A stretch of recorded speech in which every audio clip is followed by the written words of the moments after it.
కృష్ణంరాజు గారు కానివ్వండి, నాగేశ్వరరావు గారు కానివ్వండి, అప్పట్లో చాలామంది ఎన్టీ రామారావు గారు కానివ్వండి, ఇలా జర్నీ చేసుకుంటూ వెళ్ళారు.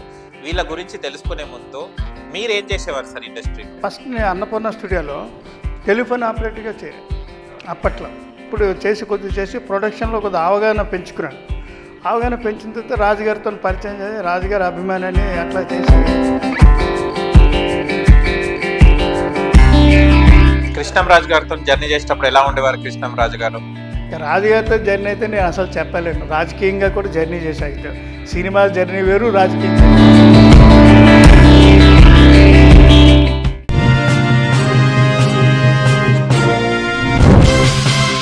హాయ్ హలో నమస్తే, వెల్కమ్ టు సోషల్ పోస్ట్. నేను మీ యాంకర్ పప్పు. ప్లీజ్ మా ఛానల్ని సబ్స్క్రైబ్ చేసుకోండి. ఈ రోజు మనతో ఎవరు ఉన్నారంటే స్పెషల్ గెస్ట్. ఇండస్ట్రీలో చాలా మంది హీరోస్తోని జర్నీ చేశారు. ఆయన మూవీస్కి కూడా రిలీజింగ్ కూడా తను హెల్ప్ చేయడం జరిగింది. తనేనండి గోపీకృష్ణ ఫిలిమ్స్ మేనేజర్ ప్రభాకర్ రాజు గారు మనతో ఉన్నారు. అండ్ బ్లాక్ అండ్ వైట్ హీరోస్తోని అండ్ ఇప్పుడు కలర్ఫుల్ హీరోస్తోని కూడా తను జర్నీ చేయడం జరుగుతుంది. అండ్ హీరోయిన్తోని తన జర్నీ ఎలా ఉంది, తన జర్నీ ఎలా స్టార్ట్ అవుంది, తన మాటలు తెలుసుకోవడానికి ప్రయత్నిద్దాం. నమస్తే సార్. నమస్తే సార్. ఎలా ఉన్నారు? Fine sir, everything fine. Okay. కానీ ఇండస్ట్రీ అంటే చాలా వరకు మనము ఏదో ఊహించుకొని వస్తుంటారు. కానీ మీరే అంత పెద్ద పెద్ద ఆర్టిస్టులతోని మీరు జర్నీ చేయడం జరిగింది. కృష్ణంరాజు గారు కానివ్వండి, నాగేశ్వరరావు గారు కానివ్వండి, అప్పట్లో చాలామంది ఎన్టీ రామారావు గారు కానివ్వండి, ఇలా జర్నీ చేసుకుంటూ వెళ్ళారు. వీళ్ళ గురించి తెలుసుకునే ముందు మీరేం చేసేవారు సార్ ఇండస్ట్రీలో? యాక్చువల్గా నేను ఫస్ట్ ఇండస్ట్రీకి వచ్చినప్పుడు కృష్ణరాజు గారి అభిమాని. ఓకే.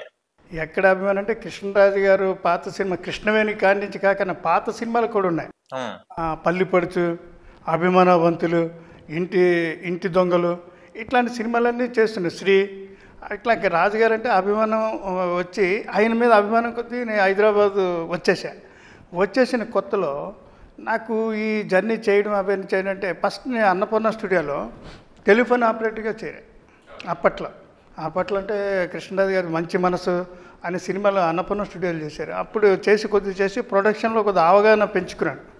అవగాహన పెంచిన తర్వాత రాజుగారితో పరిచయం చేసి రాజుగారి అభిమానాన్ని అట్లా చేసి ఫిలిం డిస్ట్రిబ్యూషన్లోనే నాకు బాగా తెలుసు. డిస్ట్రిబ్యూషన్ సెక్షన్ ఎట్లా వర్క్ చేయాలి, ఏ ఏరియాకి ఏ రేట్ మీద అమ్మాలి, హీరోకి ఎంత రేట్ అమ్మాలి, ఈ హీరోకి ఎంత రేంజ్ పోతుంది, అట్లాంటివన్నీ మెలకువలు నేర్చుకున్న తర్వాత ఇంకా రాజుగారు ప్రొడక్షన్లోని 86లో తాండ్రపాపారాడు నుంచి మొత్తం 86 అప్పటి నుంచి ఇంకా కృష్ణరాజు గారితోనే మొత్తం అన్ని ట్రావెలింగ్ చేసి ఆయన సినిమాలు ఏం చేయాలి ఏంటి అట్లాంటి సినిమాలు ఏంటి చేశానంటే తాండ్రపాపారాడు, మా ఇంటి మహారాజు, ప్రాణ స్నేహితుడు, మారం, భారతంలో శంకరం, అండ్ ఇంకా ప్రైవేట్ సినిమాలు కూడా క్యాష్ అండ్ సంపంగి, మందారం, సానాయాదిరెడ్డి గారిది.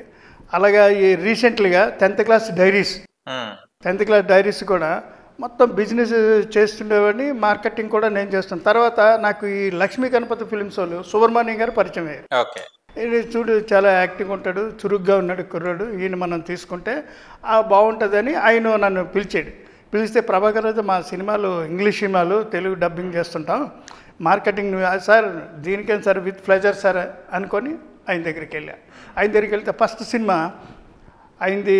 ఫస్ట్ మమ్మీ సినిమా పెద్ద ఎట్లా సంచలనం చేసిందో అప్పుడు మీకు తెలీదు, మీరు చూసారో లేదో. సినిమా పెద్ద హిట్ మమ్మీ తర్వాత మ్యాన్ వెల్సన్ అని ఒకటి వచ్చింది, అది పెద్ద హిట్.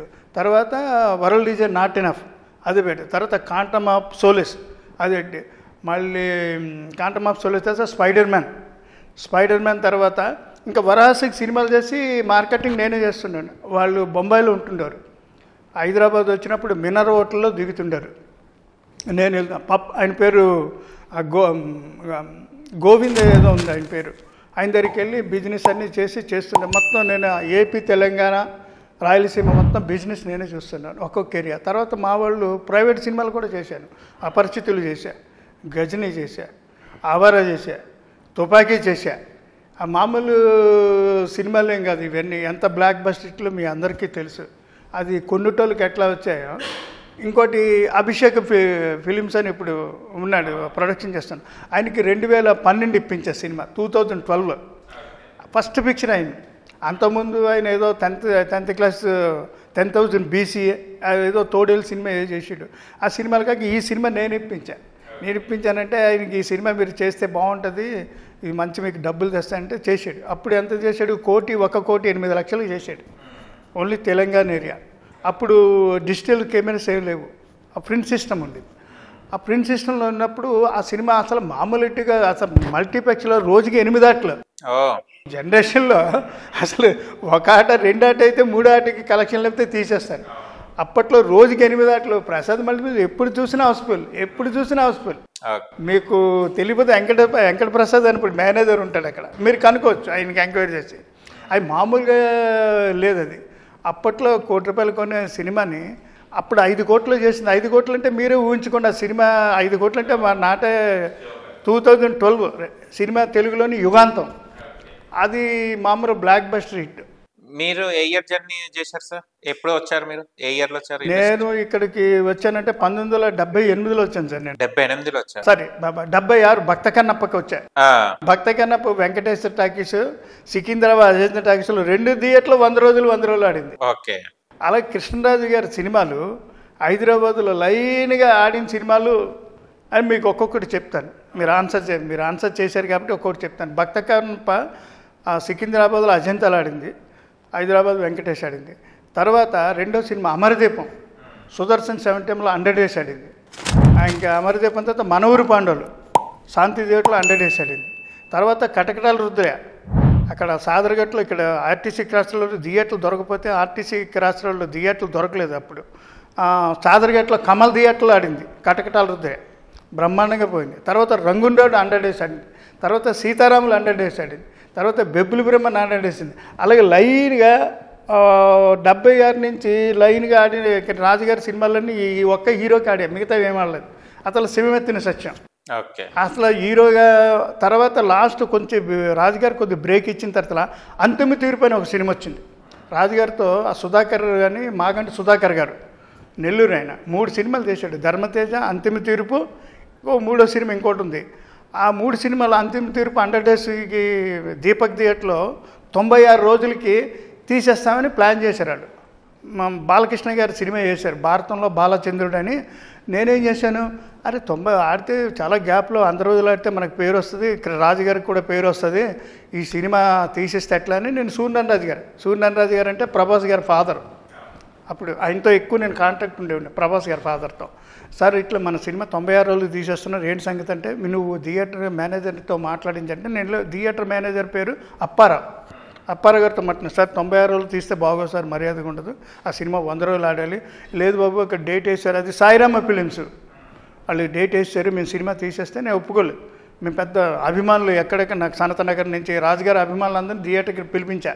పెద్ద ప్రొసెషన్గా పిలిపిస్తే, సార్ ఇక్కడ ఏ సిచ్యువేషన్ బాగాలేదు, ఏదో డిసిషన్ తీసుకోండి అని అప్పారావు గారు వాళ్ళకి ఫోన్ చేశారు, డిస్ట్రిబ్యూటర్కి, సాయిరామ్ ఫిలిమ్స్ వాళ్ళకి. 100 రోజులు ఆడిస్తే పోలే. అప్పుడు నేను సూర్యనారాయణ రాజుకి ఫోన్ చేశాను, సార్ ఇట్లా ఉంది సిచ్యువేషను.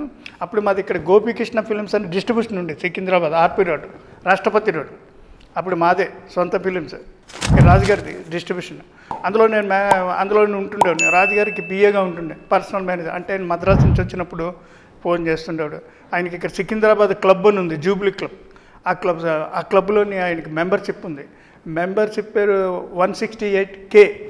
ఆ నేను కోడ్ వెళ్ళి చెప్తే రూమ్ ఇస్తుంటారు, కాటేజ్ ఇస్తుంటారు. ఇంకా అప్పటికి రాజుగారు ఇక్కడ ఇల్లు లేదు. కృష్ణరాజు గారును అప్పుడు మన సూర్యనారాయణ ఇద్దరు కలిసి బేగంపేటలో ఉంటుండారు. ఇప్పుడు పాత బేగంపేట ఎయిర్పోర్ట్లు ఉండేది కదా, ఆ ఎయిర్పోర్ట్ సందులో ఉంటుండారు. అప్పుడు ప్రభాస్, ప్రబోధ్ వీళ్ళంతా అక్కడే ఉంటుండారు. చిన్నపిల్లలు ఉంటుండారు.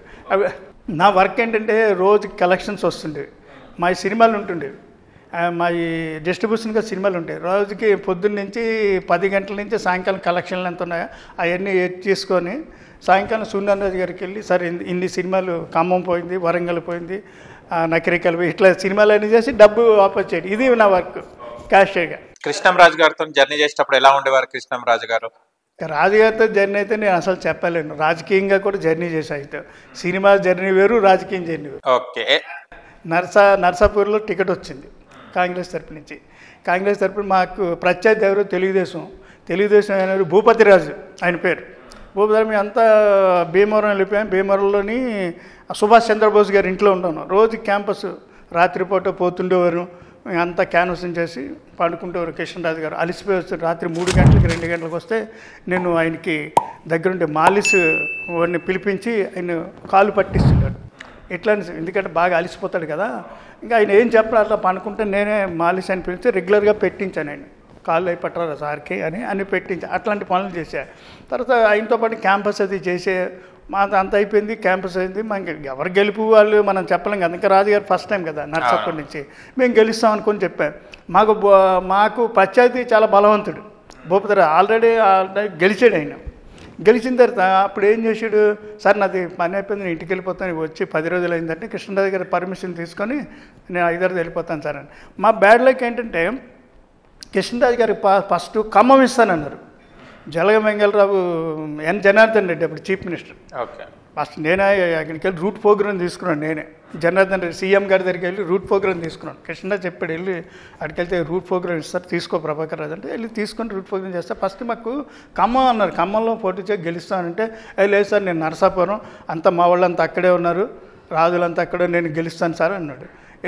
ఇక్కడికి వెళ్ళేదంటే మా దురదృష్టం ఏంటంటే కృష్ణరాజు గారిది ఇది తీసుకోక నరసాపురం తీసుకున్నాం.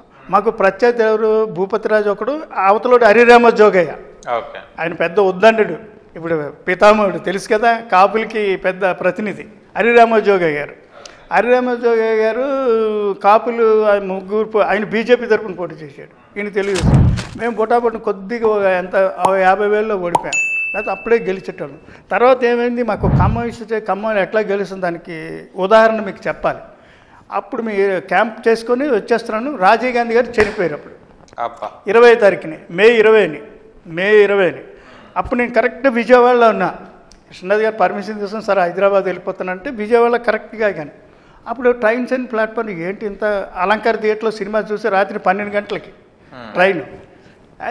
థియేటర్లో సినిమా చూస్తే అప్పటికి ఆ టైం కవర్ అవుతుంది కదని నేను థియేటర్ పోయి రైల్వే స్టేషన్ తర్వాత రైల్వే స్టేషన్లో తెలిసిపోయింది అందరికీ రాజీవ్ గాంధీ మద్రాసులో చంపేశారు అనిపోతే అరే అక్కడ ట్రైన్లు అసలు టికెట్ ఇచ్చినోడు టీసీ లేడు, తీసుకునేటోళ్ళు మనుషులు లేరు, ఎవరు లేరు.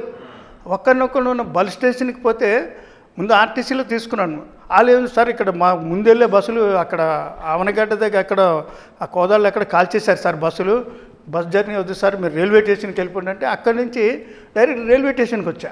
ఇక రైల్వే స్టేషన్కి వచ్చిన తర్వాత అక్కడ కూడా సిచ్యువేషన్ అట్లా ఉంది. అప్పుడు మన అదృష్టం కొద్దీ మద్రాసు నుంచి హైదరాబాదు స్పెషల్ ట్రైన్ వేశారు. హైదరాబాద్ నుంచి మద్రాసు స్పెషల్ ట్రైన్ వేశారు. ఆ ట్రైన్లో ఖాళీగా ఉన్నాయి, టికెట్ తీసుకుందామంటే టీసీ ఎవరు లేరు టికెట్ కౌంటర్లో. వెళ్ళిపోయాను మామూలుగా ట్రైన్ ఎక్కేశారు. బాగా వచ్చింది పొద్దున్నే రాత్రి నుంచి బాగా జర్నీ చేస్తే ఖమ్మం కాడి నుంచి తెలిసిపోయింది అందరికీ రాజీవ్ గాంధీ చనిపోయాడు. ఇంకా నరకం అనేది అంటే అప్పుడే చూశాను నేను. క్షణంగా ఆపేస్తున్నారు. అరే ఎందుకంటే ఆపేస్తున్నారు, ఆ ట్రైన్ మద్రాసు నుంచి వస్తుంది, అది మన బ్యాడ్ లక్. మామూలుగా వైజాగ్ నుంచి వచ్చేస్తుంది, విజయవాడ నుంచి వచ్చేస్తుంది, ఆగిపోరు. ఆంధ్ర నుంచి వస్తుందంటే ఆ చెన్నై మద్రాసు నుంచి వస్తుంది. ఆ ట్రైన్లో నేను ఉన్నాను.